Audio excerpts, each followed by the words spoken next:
Take home the rising sun,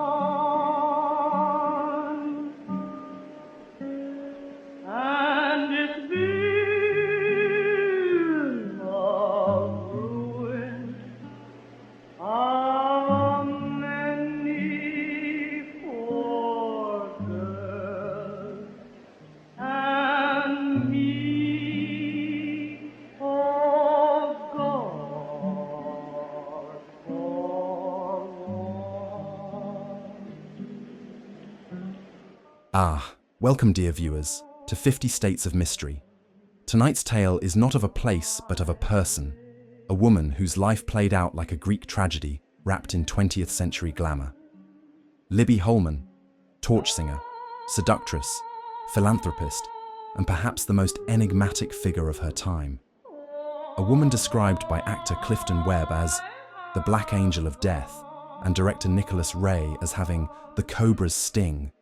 Libby's life was a whirlwind of fame, fortune, and unrelenting tragedy. Even Gore Vidal, known for his sharp tongue, said, "Libby Holman was like no one else we survivors ever knew." Join me, Nigel Foxworthy, as we unravel the story of a woman whose life was a stage of brilliance and heartbreak, and whose shadow seemed to dim everyone she touched. Born Elizabeth Lloyd Holman on May 23, 1904, in Cincinnati, Ohio, Libby entered the world with privilege and poise. Her father, Alfred Holman, was a stockbroker. Her mother, Rachel Warcombe Holman, a devoted homemaker. They ensured Libby had the best education, but privilege often hides cracks in the foundation. In 1904, the same year as Libby's birth, her uncle embezzled nearly $1 million from the family business and fled the country. The Holman family's wealth crumbled, leaving scars that shaped young Libby's ambition. At just 20, Libby left Cincinnati for New York City, determined to make her mark. New York in the 1920s was a playground of debauchery and excess. Prohibition had given rise to speakeasies, jazz echoed through the night, and figures like F. Scott Fitzgerald and Dorothy Parker ruled the scene. Libby's sultry voice and magnetic presence fit right in. By 1929, she was starring in The Little Show, where her rendition of Body and Soul solidified her as a torch singer of unparalleled talent. Critics were enchanted.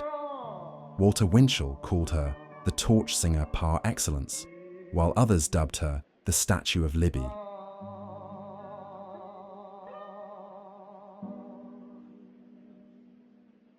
Libby wasn't just a star, she was the life of the party, a muse to the greats of her time.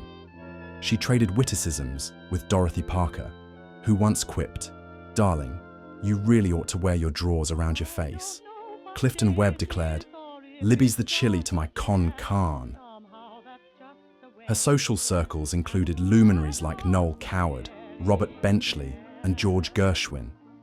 At Sunday night gatherings at Gershwin's, Libby would belt out impromptu tunes, her smoky voice mesmerizing the crowd. It was during these glittering years that Libby met her most obsessive suitor, Zachary Smith Reynolds, the heir to the Reynolds tobacco fortune. Reynolds, just 20 years old and 7 years her junior, was smitten.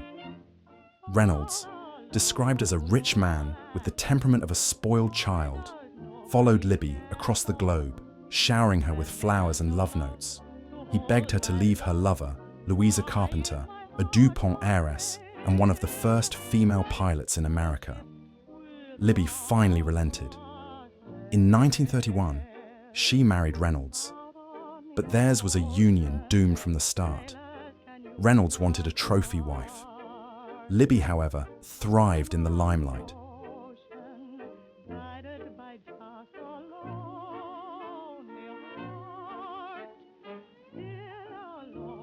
On July 5th, 1932, the Reynolds estate hosted a party.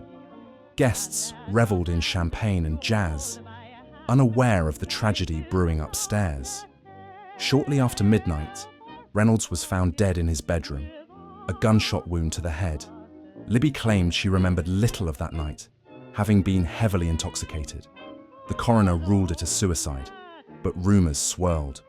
Some claimed Libby and Reynolds' friend, Ab Walker, had conspired to kill him.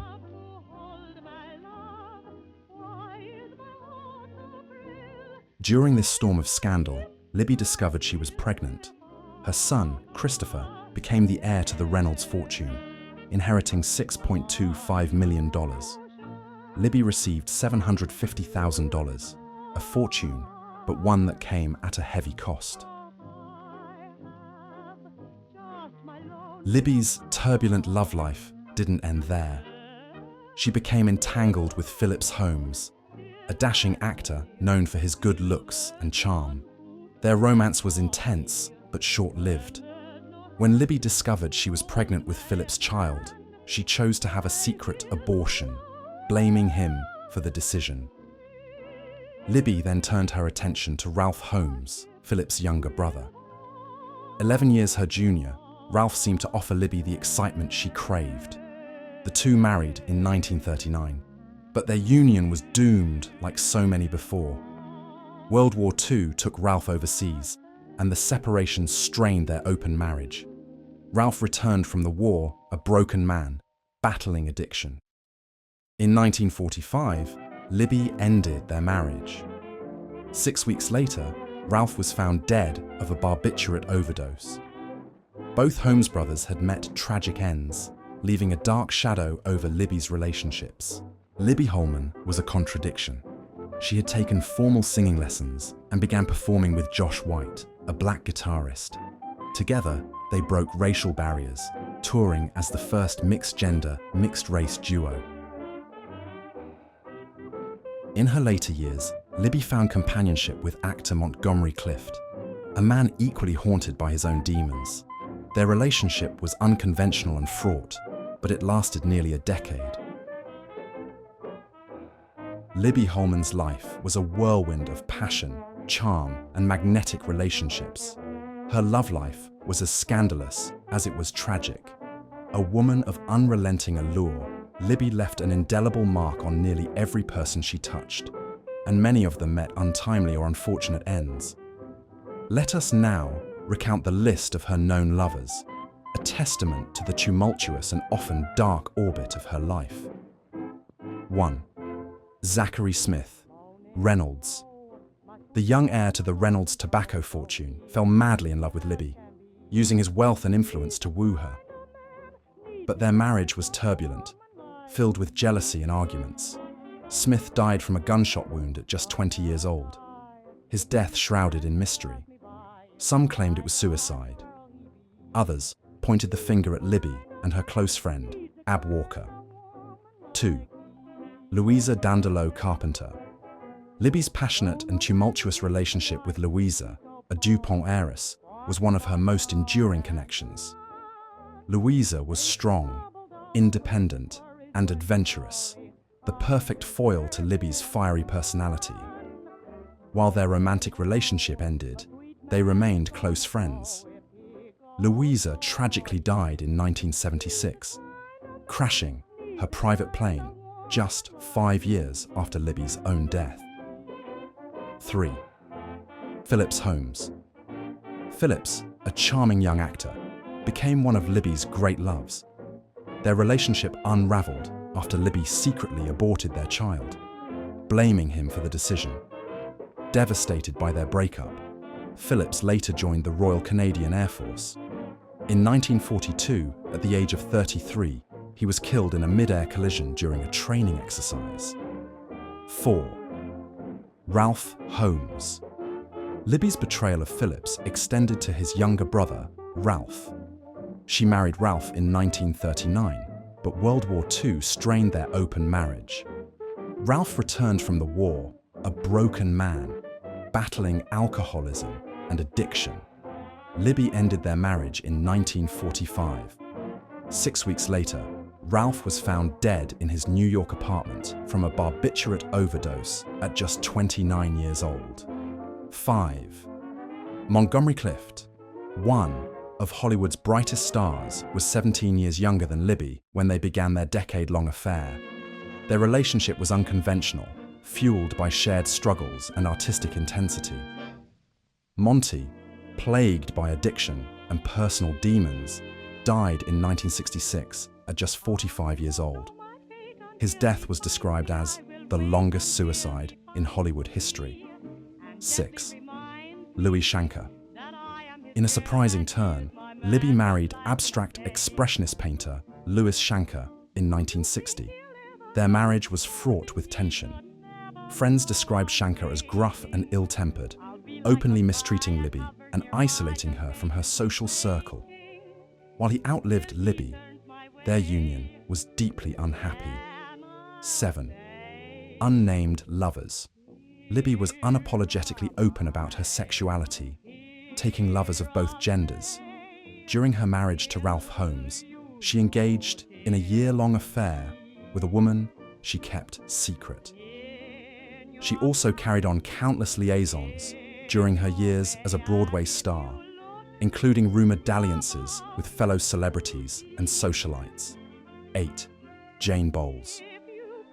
Jane Bowles, a talented writer and longtime friend of Libby's, was one of her rumored romantic connections.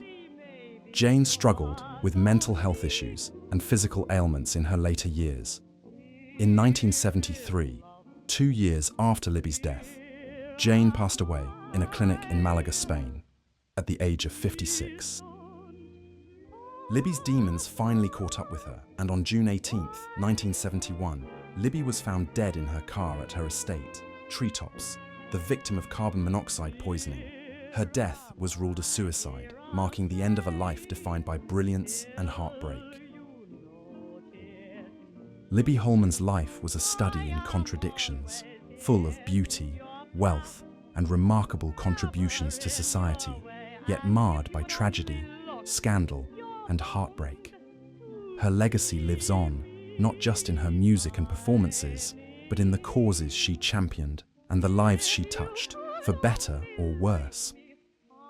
Her life, dear viewers, is both a cautionary tale and a fascinating mystery. And I, for one, hope it leaves you both curious and inspired to reflect on how history shapes us all. My dear viewers, before we close this chapter on the remarkable and tragic life of Libby Holman, I'd like to share something personal. You see, while I might be the voice and face you recognize as Nigel Foxworthy, there is a real person behind all of this who works tirelessly to bring these stories to life. Researching history, piecing together details, and crafting these narratives, it's a labor of love, but also one of immense effort. These mysteries don't simply appear. They require countless hours of digging through archives, cross-referencing sources, and ensuring every detail we share with you is as compelling and accurate as possible. We do it because we love these stories. We believe they matter. But, as you likely know, creating content like this and trying to make it visible in the vast sea of the internet is no small feat. YouTube's algorithms are notoriously challenging, and we need your help to keep the stories flowing. If you've enjoyed today's episode or learned something new, please take a moment to like this video, subscribe to the channel, and, if you feel so inclined, share it with someone who might appreciate the mysteries of history as much as you do. Your support means the world to us, and it helps us continue exploring the lives, places, and events that captivate the imagination. Thank you again for joining us on 50 States of Mystery. Much more is yet to come, so stay curious, my friends. And as always, keep your wits sharp and your curiosity sharper.